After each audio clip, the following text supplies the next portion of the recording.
Sejam todos bem-vindos, mais uma aula aí sobre a cultura do crisântemo.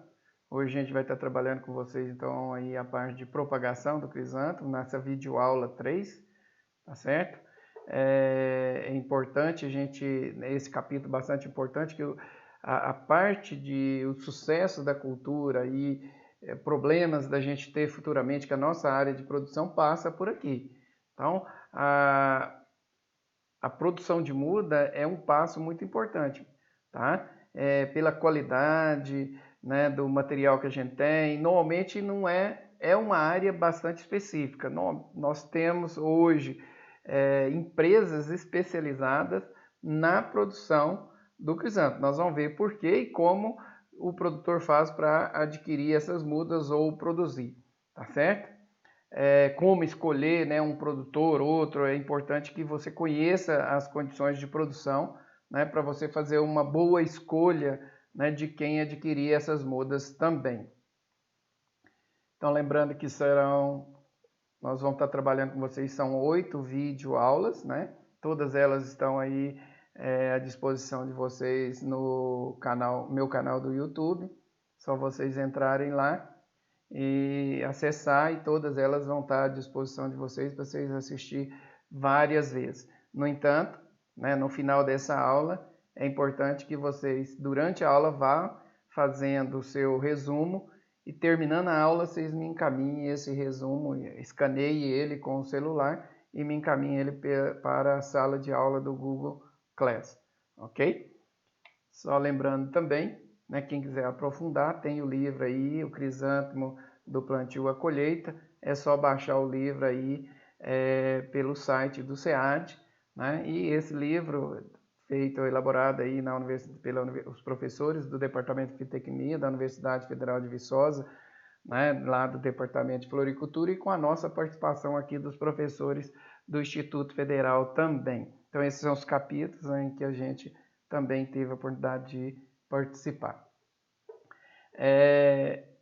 Quanto à produção de muda, né, para que se faça uma boa produção de muda, a gente tem que ter uma boa planta matriz, né? E nós vimos que a quantidade de variedade, né, de crisântemo que nós temos no mercado é muito grande.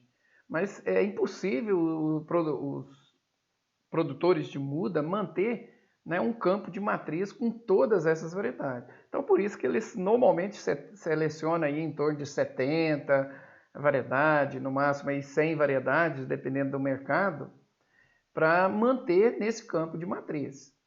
E normalmente eles mantêm as melhores, né, aquelas que estão dando mais certo, tem alguma característica mais adequada, né, para estar fornecendo as mudas ou para produzir. Lembrando que são milhões e milhões de mudas, né? Então, num metro quadrado, o produtor consegue colocar aí 70 mudas, né? Então, se você tem um produtor aí de 1 hectare, o número de muda é muito grande, né? Então, nós temos no Brasil a quantidade de hectares, né, de crisântemo é muito grande, né, para abastecer o mercado nacional. Então, para se manter essas matrizes aqui, acaba sendo um gasto muito grande, né? E a planta matriz, ela requer todo um tratamento especial. Porque imagine aqui, nós temos essa área aqui que seja uma variedade, né, para que está sendo mantida essas plantas matrizes, tá? Lembrando que essas plantas matrizes, né, plantas matrizes aqui, praticamente todas elas são plantas híbridas, né, que são variedades híbridas. E se você pegar a semente, vai dar um material totalmente diferente. Então, para manter o tipo da flor, a característica da planta, a propagação tem que ser feita, propagação de maneira clonal, no caso do crisântemo, é feito por estaquia. Então, essas plantas matrizes tem que ter plantas matrizes suficientes para a gente estar retirando essas estacas aqui. Se eu vou produzir 10 milhões de muda, eu tenho que ter planta matriz para estar retirando, né, material dali para esses 10 milhões de muda. Né? Como são 70 variedades, né, que às vezes eles mantêm aí, eu estou dando como exemplo, né, esse número, ele pode variar, é claro, de acordo com as variedades de boa aceitação no mercado. Às vezes o mercado afunila mais, abre mais, né, dependendo da moda, né, que está tendo de uso, né, pelos paisagistas, pelos floristas e tudo, e acaba a preferência também do mercado final. Então, fica difícil de um produtor manter planta matriz e produção.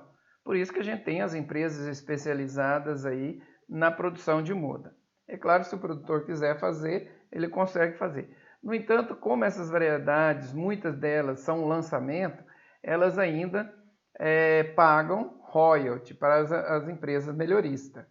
Então, essas empresas só conseguem trazer essas variedades fazendo um contrato de fidelidade com os melhoristas, com as empresas de origem, e elas têm que fazer o acompanhamento também. Então, se você comprar a variedade deles, você tem que fazer um contrato, a muda deles, fazer um contrato também de fidelidade, que você não vai multiplicar esse material. A menos que seja um material que já caiu a patente, né? Com 10 anos, né, já não se paga royalties. No entanto, com 10 anos, essas empresas também não estão muito interessadas em uma boa parte dessas variedades, porque lança outra com resistência à doença, com um vigor melhor, com um desenvolvimento melhor, né? Então acaba, e uma variedade que tem uma cor, que dá uma intensidade melhor, que o mercado vai preferir as novas variedades. Então por isso essas empresas têm uma estabilidade muito grande. E aqui não tem erro.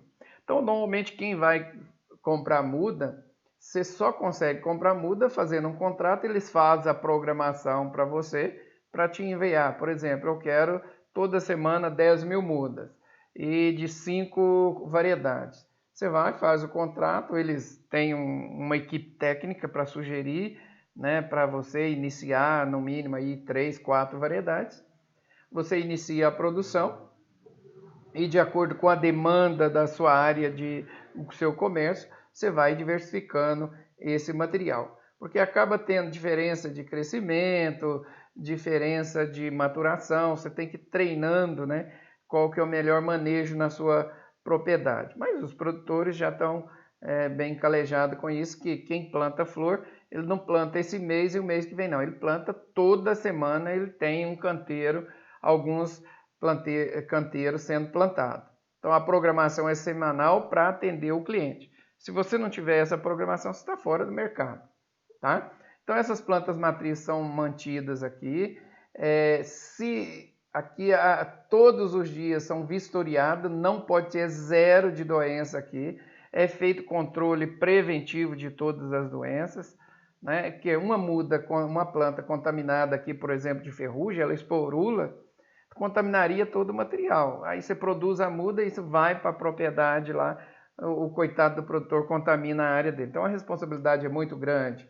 Então tem um nível de manejo aqui muito rigoroso realmente para evitar qualquer tipo de problema. Qualquer produtor esses viveristas, né, produtores de mudas de crisântemo, né, eles têm uma equipe técnica só para manejo fitossanitário, só para a parte de irrigação, adubação, para evitar ao máximo essas doenças aí. O Brasil hoje é referência na produção de muda de crisântemo, inclusive exportamos para os próprios países que são os melhoristas, a própria Holanda, o próprio Japão. O Brasil exporta muita muda de crisântemo, tá? Porque sai mais barato para eles produzir, manter essas plantas matrizes aqui no Brasil, tá? Produzir a muda, eles compram a muda e somente faz a fase final de engorda, vamos dizer, da muda, ou seja, a produção da flor em si. Então é comum vários países que têm limitação de áreas, né, importar, é preferível importar essas mudas. E o Brasil então pegou esse mercado aí, se tornando referência na produção de muda de crisântemo. Então exporta milhões e milhões de muda todos os anos aí, tá certo? E aqui, para você fazer uma visita a essas áreas aqui, dificilmente você consegue. O próprio produtor, para ele entrar aqui, se ele for convidado para fazer uma visita, né, que normalmente quando você vai fazer um contrato com ele, você quer conhecer as instalações, Chegando lá, você tem que trocar de roupa, você tem que trocar de sapato, quase que esterilizar todo para entrar nessas áreas para você conhecer, né? Exatamente isso tem que acontecer, que às vezes você é produtor, está levando esporos, vai contaminar a área deles. Então, o sapato que você entra lá é uma bota que é lá do local, se eles forem te receber. Mas você tem uma dificuldade muito grande de conseguir fazer uma visita nessas áreas de produção de muda lá, né? Então, às vezes você tem a possibilidade de alguma janelinha que você pode passar por fora e estar vendo a área, mas entrar dentro da área é difícil. Antigamente até essa foto é um pouco mais antiga, mas a gente conseguia mais fácil. Hoje é mais difícil, né, de você estar entrando nessas áreas, exatamente que estão corretas, né, pela questão fitossanitária. Então essas plantas matrizes são mantidas, normalmente são mantidas aqui numa altura no máximo aqui, que toda semana cresceu aí em torno de 20, 30 centímetros, é feito a colheita, né, a poda para produção de muda. Então aqui está a mudinha, né, a matriz onde é retirada a estaca apical, né? Então essa estaca apical aqui ela é retirada em torno de 10 centímetros, né, em torno aí de 4 pares de folhas, tá certo? Aqui no final é uma estaca que não é nem cortada, ela quebra, né, porque tá bastante terra. Então virou aqui, né, ela quebra e esse material então é levado para o enraizamento, tá? Então essa aqui é a área matrizeira, tá certo? É essa a forma que você tira essa muda. Essa muda, uma vez colhida lá, ela já passa para o uso, né? Não, o uso de reguladores de crescimento. Então é sujada a base, né, aqui com o ácido indolbutírico. Ela enraiza com facilidade sem esse ácido indolbutírico. No entanto, quando você usa o regulador de crescimento, nessa dosagem aí, no caso usando o talco, né, ela já tem máquina que já vem nessa proporção, que a empresa ou você mesmo pode fazer, usa o talco neutro junto com o AIB, é feito no tipo farmácia homeopática, naquele moinho para fazer essa mistura, que senão você não consegue misturar com sólido fácil, né? Então ela já vem preparada para você e é sujado só a base. Então isso aqui daria para uma quantidade muito grande de planta, né? E já leva para o enraizamento. Com isso, com esse regulador de crescimento, você consegue o quê? Uma padronização do enraizamento, que já tem um estímulo inicial para iniciar, então acaba acelerando um pouquinho o enraizamento e uniformizando também a formação de raiz. Então vale a pena usar o regulador de crescimento para a produção de muda. Uma vez que já colocou, já pode ser levado para o enraizamento. No caso, tem produtor que prefere comprar a muda, só a estaca, e ele mesmo fazer o enraizamento na propriedade. Se for, às vezes, muda de vaso e tudo, no próprio vaso que vai ser produzido, ele já enraiza e já faz a produção. Caso seja o crisântemo de corte, né, ele tem que levar para uma área de enraizamento. Então aqui tirou, fez o tratamento, já leva para o substrato ou dentro da estufa climatizada. Veja bem, essa folha sem raiz, se você colocar num ambiente que não tenha com umidade relativa, né, em torno de 85 e temperatura também mantendo aí em torno de 20 graus, 18, 20 graus, né, ela acaba desidratando, né, de um dia por outro. Então é mantido uma película de água aqui o tempo todo sem encharcamento da base. Aqui mostrando, né, um produtor que prefere receber a muda sem ser enraizado. Então essas empresas colocam ela em saquinhos, né? O mínimo que eles colocam são 200 muda por variedade. Então se o mínimo que você consegue, vamos supor que chega uma variedade nova, você quer fazer um teste, o mínimo que eles vão encaminhar para você é 200 muda. Tá? Então elas vêm nessas embalagens e essas embalagens são colocadas em caixa, né, e colocadas na transportadora à noite, tirada essa muda à tarde, coloca à noite na transportadora e no outro dia de manhã você pega e já leva para o plantio. Chegando para o enraizamento, aqui só mostrando um detalhe de substrato, nós temos vários substratos aí no mercado que pode ser usado, mas aqui O mais comum é a casca de arroz carbonizada, né? E é um substrato que é esterilizado no momento que você vai carbonizar ela. E normalmente essa casca de arroz ela tem uma boa drenagem, né? E então é um substrato padrão e além disso é barato. Mas aqui é um trabalhinho feito pelos estudantes aí utilizando vermiculita, substrato e areia, né? Aqui tem um resultado também desse experimento que foi feito, a areia, a vermiculita, 3 variedades, né? E veja bem, o resultado da casca de arroz carbonizada foi um dos melhores em todos os sentidos, né? A vermiculita também teve um bom ressamento, que drena, né? No caso, a areia, ela já retém um pouquinho mais de água. Então, você já tem alguma perda, né? Um manejo da irrigação um pouquinho, um errozinho, né? Acaba já tendo problema do enraizamento. Mas a vermiculita e a casca de arroz, sim. Vermiculita, como retém um pouquinho mais, né, pode reter algumas, é um pouco mais caro, às vezes você usa mais de uma vez, acaba dando alguns contaminantes aqui, né, mas dá para zerar também todas as doenças. Mas em termos da relação aqui desse resultado também teve a relação comprimento de âmbito, teve uma boa relação aí também para a casca de arroz. Mas qualquer um você consegue enraizar, mas só para a gente ter uma ideia. Aqui mostrando, né, é uma área ou um pequeno caso aqui na universidade, mas um produtor, se ele quiser fazer a muda, ele tem que climatizar a área, né, onde vai ser produzida a muda. Então, dentro de uma estufa, normalmente você tem uma estufa climatizada, onde você tem nebulizadores, controle exaustores, né, tem também aí sombreamento para você manter uma luminosidade boa e também tem que manter luz, né, o tempo todo o período, né? Aqui na parte inicial que nós vimos a planta matriz, ela é mantida sempre, né, com fotoperíodo, né, quebrando à noite. Senão as plantas matrizes não vão crescer. Assim como na produção de muda, a mesma coisa, né? Então é importante que à noite todo o material de propagação ele é mantido com dias curtos. Não me interessa, na verdade, aqui nós passamos aqui, não sei se recordando, nessa parte aqui sempre mantém com luz o ano inteiro, a planta matriz, que me interessa apenas, né, a parte vegetativa. Eu não quero que ocorra indução, tá certo? Então, voltando aqui, né, você pode fazer essas estufinhas aqui pequenas, coloca o nebulizador aqui dentro, né, e você consegue manter a umidade relativa bem adequada aí, né? E tem que ter um programador também para que faça isso aí. Então, nesse caso aqui é um estufinho que é mantido aí 15, 18 graus para ter um bom enraizamento, tá?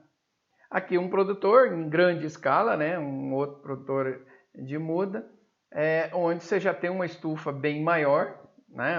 Esse aqui é um produtor de Olambra também, onde você tem aqui iluminação o tempo todo também, né? Aqui você tem os nebulizadores, onde dependendo, você tem nebulizadores que tem vazão aí que vai de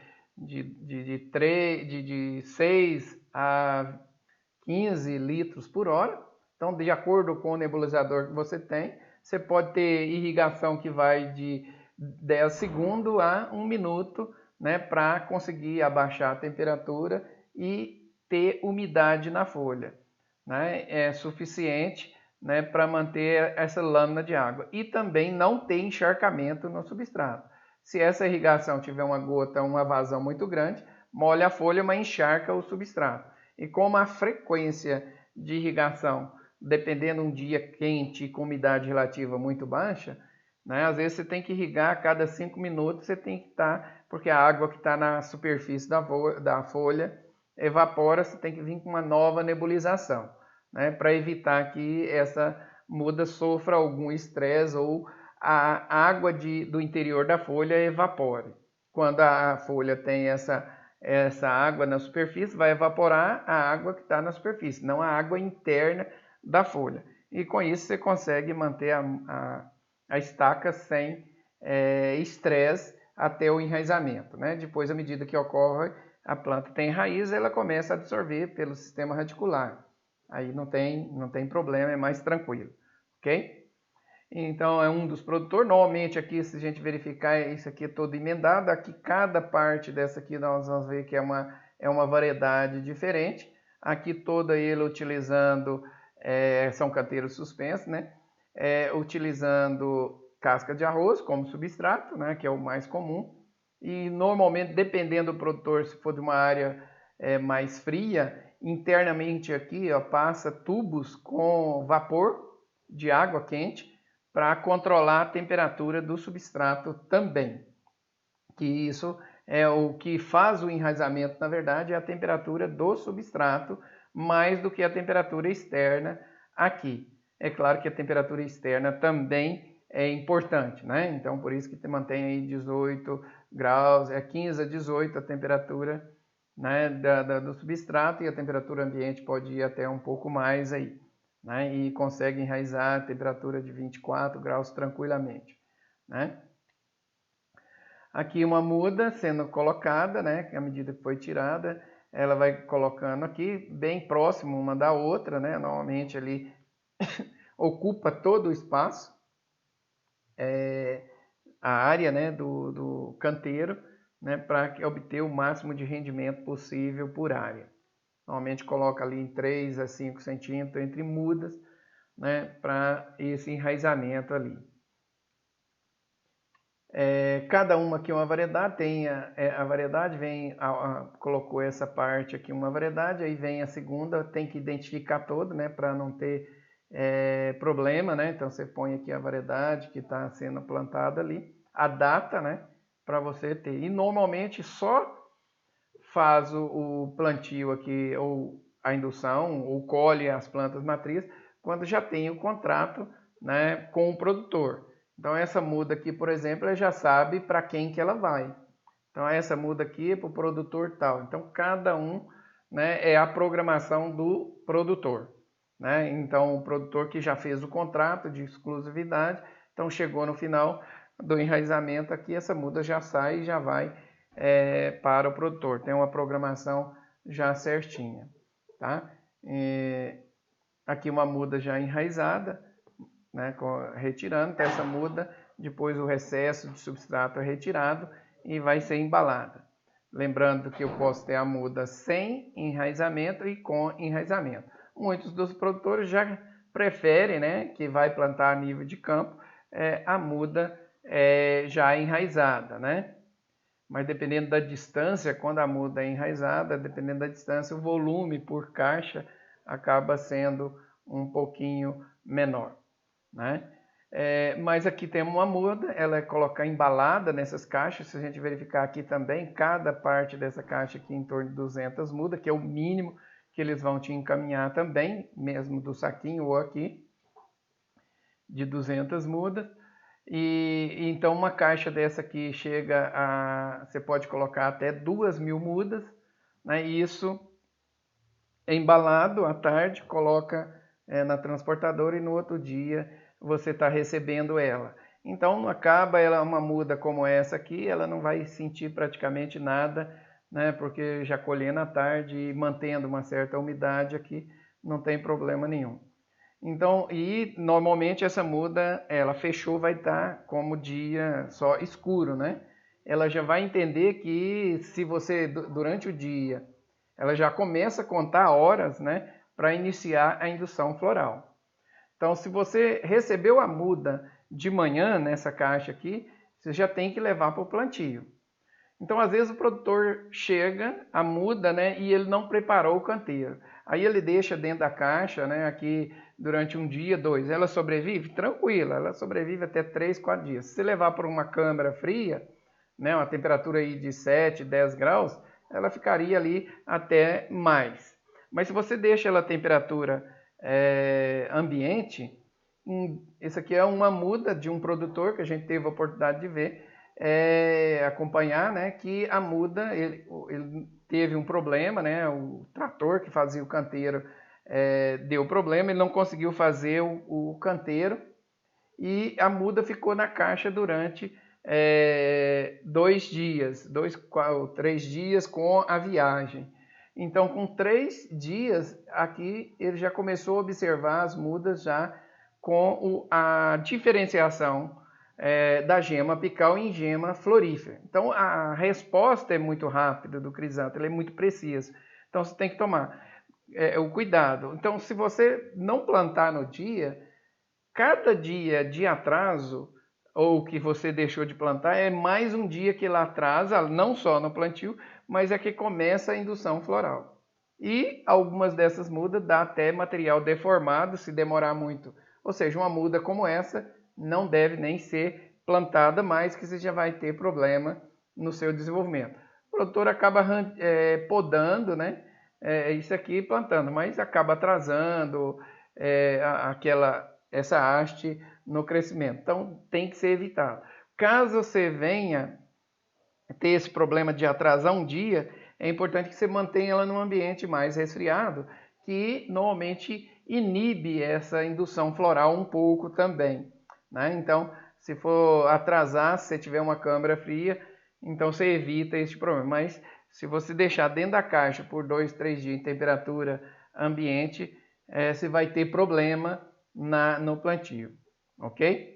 Então é importante que a gente tome esse cuidado, dado essa precisão na resposta fotoperiódica, tá certo? Então tem que ser mantido tanto a planta matriz quanto a muda, né? E depois da muda feita também, mesmo que ela não foi plantada, também nós temos que evitar que tenha período com noites longas também. Fala assim, não, mas eu posso deixar a caixa aberta durante o dia? Funciona, mas é exatamente isso que o produtor fez, deixou ela aberta. Só que algumas mudas que ficam embaixo acaba sendo sombreada e ocorrendo a indução. Por isso que uma muda induz e outras vezes não dentro da caixa. É isso que aconteceu com esse produtor. Ele estava retirando aqui as mudas que ocorreu indução. Na verdade, se essas aqui correu indução de chegar a ver o botão floral, as outras também algum tipo de indução pode ter, os inibidores do florescimento pode ter começado a produzir também e vai atrasar o ciclo de produção. Okay? Então é importante a gente tomar todos esses cuidados aí para evitar esse tipo de coisa. Nós temos produtor também que produz, nós vimos lá em canteiras, né? Mas temos produtor que produz em bandeja também, às vezes é até mais preferível, porque se caso dê uma contaminação aqui numa muda que não tenha esporulado ainda, você pode retirar a bandeja e às vezes entrar com um controle de pulverização nas demais e conseguir controlar. Quando você tem um canteiro, você tem que arrancar a mesma coisa, mas você movimenta a muda mais e pode facilitar então a distribuição de esporos. Então são os dois, mas o ideal é que não tenha planta matriz e nem nessa área do viveiro qualquer tipo de contaminante e que seja feito os controles preventivos também. Então não dá para você, a responsabilidade aqui de você estar encaminhando para o produtor alguma muda com algum tipo de inóculo. Na verdade, por isso que é importante a escolha, né, de quem que você vai estar comprando as mudas. É importante que você faça a visita para você conhecer o seu produtor de muda que você vai estar adquirindo antes de fechar o contrato, exatamente para você evitar que venha algum problema para você. É claro que se você receber uma muda contaminada, é melhor que você não plante dentro dessa caixa aqui, por exemplo, né? Se tiver uma muda contaminada, fecha ele e queima esse material quando ele chegar na sua propriedade. É claro que o produtor fica, não, eu vou tirar, pulverizo bem, só que se você está com uma área nova que ainda não está infestada, você entra com uma muda que você, por acaso, você viu, mas ela já está infectada, você já infecta a sua área, que você tem área que já está colhendo, tem área que vai ser plantada, então você já distribui esse inóculo na área toda. Então é importante que, se caso acontecer, daqui você já leva para ser esterilizado. E automaticamente você receber uma caixa dessa, você já liga para o fornecedor de muda, obrigatoriamente, e no mesmo dia ele já emite já prepara uma caixa e substitui aquela e te encaminha de novo. No contrato, muitas vezes já consta isso aí, né, que pode acontecer alguma contaminação e você já liga e ele te manda outro. Mas o correto é não ter nada. Eu, no meu ponto de vista, em termos fitossanitário, uma muda contaminada, eliminar a caixa, né? Eu até mudaria até do fornecedor de muda, ok? Porque normalmente é a responsabilidade deles. É muito difícil acontecer isso, mas caso aconteça, você tem que ficar atento com o seu fornecedor, ok? Então seria isso na parte de produção de muda. Na próxima aula a gente já vai estar trabalhando aí com vocês aí a escolha do local e do plantio do crisântemo, tá? E agradeço a vocês e até a próxima aula.